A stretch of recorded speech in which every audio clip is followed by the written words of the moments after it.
Welcome back to another deep dive, listeners.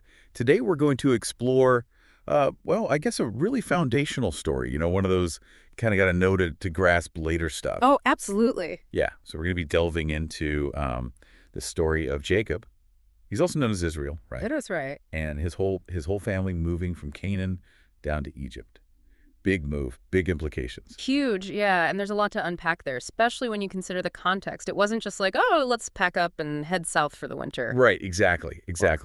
So let's start with what triggered this massive relocation. It wasn't a random choice, was it? Well, according to your sources, there's this pivotal moment when Jacob journeys to Beersheba. Oh yeah, Beersheba, key spot. Really key. And it's there that he has this divine encounter. Like a vision Yeah. or a message. Sort of both, I guess you could say. The text says he receives a message from God, and it's pretty explicit. Fear not to go down into Egypt, for I will there make of thee a great nation. So right off the bat, it's framing this move as something way bigger than just a response to famine. Oh wow, that's powerful. Yeah. So like it's almost like they were destined to go to Egypt. In a way, yeah. And there's this added promise of return. God says, I will go down with thee into Egypt, and I will also surely bring thee up again. It's like this assurance that even though they're heading into unfamiliar territory, they won't be there forever. Wow. So it's not just escape the famine, settle down. It's like go down, become something huge, and then come back. That's got to be pretty reassuring, right? I mean, to have that kind of divine backing. Absolutely. And there's this really touching detail in there, too, a very personal touch amidst this grand promise. Joseph shall put his hand upon thine eyes. Like, even in the context of nation building, it emphasizes that close family connection. Oh yeah, that's beautiful. Okay, so speaking of nation building, I mean, we're talking about Jacob and his whole extended family, right? How many people are we even talking about here? Well, the texts go into quite a bit of detail. It's like a who's who of early Israel. It lists all of Jacob's sons, their sons, even his daughter Dinah. It's meticulous. Like a family tree almost. Exactly, a family tree that lays the groundwork for those 12 tribes. We see Reuben and his sons, Hanok, Palu, Hezron, and Carmi. Then there's Simeon with Jemuel, Jamin, Ohad, Jechin, Zohar, and Shaul, whose mother was a Canaanite woman. Wow. So we're already seeing some mixing with the local population even before they go to Egypt. That's right. And it continues with Levi, Judah, who had lost two of his sons, and Onan, back in Canaan. Then Issachar and Zebulun, all from Leah. It's really laying out those lineages. So it's a pretty big crew already, and we haven't even gotten to all the wives and grandkids and such. Not even close. We've still got Zilpah, Leah's maidservant, her sons Gad and Asher. With Asher, we see his daughter Sarah and his grandsons Jimnah, Ishua, Isui, Beriah, and their sister Sarah. Wait, two Sarahs. Yeah, it seems like there were two. And then, of course, we have Rachel's sons, Joseph and Benjamin. Joseph with his two sons born in Egypt, Manasseh and Ephraim. And then there's Dan and Naphtali, through Bilhah, Rachel's maidservant.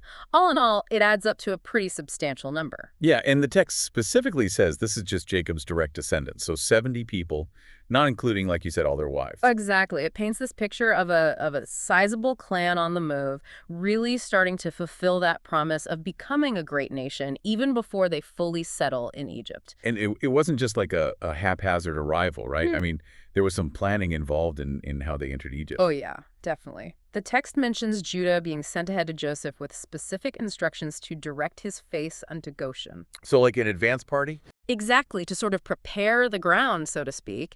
And Goshen, as we'll see, becomes their crucial territory in Egypt. And then, of course, there's that incredibly emotional reunion between Joseph and Jacob. I mean, talk about a moment, right? Oh, absolutely. After years of separation, thinking his son was dead, to then have this reunion in Goshen, it must have been overwhelming. And Jacob's response, I mean, just so powerful. Now let me die, since I have seen thy face, because thou art yet alive. Like, talk about relief and closure. Right, it's like this huge weight has been lifted, and it's so human, so relatable amidst this grand narrative of migration and destiny. Yeah, it really grounds the story. Okay, so after this emotional reunion, Joseph starts like prepping his family for their big meeting with Pharaoh, Makes sense, right? I mean, this is the ruler of Egypt they're about to meet. and he gives them some pretty specific advice, right, about their occupation. Yeah, he tells them to emphasize that they're shepherds, which, if you think about it, is a bit odd, right? Yeah, why focus on that? Well, Joseph gives the reason. He says, "For every shepherd is an abomination unto the Egyptians." Wow, so it's like a cultural clash, a prejudice almost. It seems that way, and Joseph's using that to their advantage. By highlighting this cultural difference, he's likely trying to ensure some separation from the broader Egyptian population. So like maintain their own identity and customs. Exactly, and maybe avoid some potential conflicts. And it seems to work because when Joseph presents 5 of his brothers to Pharaoh, the very first question Pharaoh asks is, "What is your occupation?" And they don't shy away from it, do they? They say straight up, thy servants are shepherds. Straight up. And they also explain that they're there because of the severe famine in Canaan. They're looking for a place to reside, to sojourn, as the text puts it. Sojourning. Yeah, that's interesting. Like they're not saying we're here to stay permanently. Right. It's more like we're here because of the current situation and we need a place to be until things get better. And Pharaoh's response is, well, it's remarkably generous. Oh yeah, he doesn't just say, sure, find a spot. He's like, you guys can have Goshen, the best land in Egypt. And not only that, he even offers them positions of authority, saying, if thou knowest any men of activity among them, then make them rulers over my cattle. That's huge. I mean, it shows just how much trust and respect Pharaoh has for Joseph. This isn't just charity, it's integrating them into the Egyptian system. And it's specifically in the realm of livestock. Mm-hmm. Makes sense, given their background as shepherds. Absolutely. So yeah, quite a successful first encounter with the ruler of Egypt. And it doesn't stop there. I mean, even Jacob himself gets an audience with Pharaoh. And it's not just a courtesy call, it's actually quite a profound meeting. Oh yeah, definitely. When Pharaoh asks about his age, Jacob replies, "The days of the years of my pilgrimage are 130 years. Few and evil have the days of the years of my life been." That's not exactly a lighthearted greeting. No, it's deep. He's not just stating his age. He's framing his entire life as a pilgrimage. Yeah. It's his acknowledgement of the temporary nature of life, the hardships he's faced. But despite all that, he blesses Pharaoh both upon arriving and upon leaving. It really highlights his spiritual authority, his standing. And so they settle in Goshen, in the Yeah. region of Ramesses specifically. And the text tells us they had possessions therein and grew and multiplied exceedingly. That promise of becoming a great nation, it's starting to happen. It is. They're thriving. But of course, this is happening against the backdrop of this severe famine that's gripping the land. And that's where Joseph's role really shines, right? He becomes this incredible administrator, this crisis manager. Oh, yeah. He basically saves Egypt. He orchestrates this whole system where he acquires all the money, then the livestock, and ultimately all the land in Egypt for Pharaoh in exchange for food. It's like this massive redistribution of wealth and resources. Exactly. And it's done so methodically. It highlights his incredible leadership skills. It's interesting, though, that the priests' land is specifically mentioned as not being acquired by Pharaoh. They had their own provisions. Ah, so like a separate class, a different system. Exactly. Shows the complexities of Egyptian society. And Joseph doesn't just acquire, he also creates. He sets up this new agricultural system where people give 1/5 of their produce to Pharaoh in exchange for seed and food. Like a tax almost. Sort of, yeah. But the people are grateful. They tell Joseph, "Thou hast saved our lives." So it's clear that his actions, even though they reshaped the economic landscape, were ultimately seen as beneficial. Yeah, they ensured survival. So time passes, 17 years, and Jacob's nearing the end of his life. He's 147 years old. An incredible lifespan. And he makes this very significant request of Joseph. He makes him swear that he won't be buried in Egypt. He wants to be taken back to Canaan, to be buried with his forefathers in the cave at Machpelah. That's powerful. Even after all this time in Egypt, his heart, his true belonging is still in that promised land. And it prefigures that eventual return, right? The Exodus. Definitely. It's laying the groundwork, establishing that connection. And then there's this really pivotal moment where Joseph brings his 2 sons, Manasseh and Ephraim, to Jacob for a blessing. And Jacob does something quite unexpected. He adopts them. He does. He makes them his own, giving them the same inheritance rights as Reuben and Simeon. It's like he's establishing 13 ancestral figures instead of the traditional 12. That's huge. I mean, that's going to have major repercussions for the future tribal structure of Israel. Oh, yeah, absolutely. Yeah. And it gets even more interesting because Jacob, even though his eyesight's failing, he intentionally crosses his hands when he blesses them. He puts the greater blessing on Ephraim, the younger son. Oh, wow. So he's overturning the typical birth order precedents. He is. And Joseph tries to correct him, but Jacob insists. He prophesies that Ephraim will become greater than Manasseh.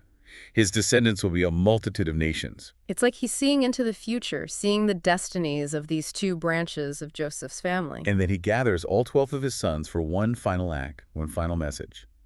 He bestows individual blessings upon them, or in some cases, pronouncements. He tells them that which shall befall you in the last days. Like prophecies. Yes, prophecies, insights into their characters, their destinies. For Reuben, he foresees a loss of preeminence. Simeon and Levi, linked by their violence, he prophesies will be scattered. Judah, on the other hand, he's promised leadership, kingship.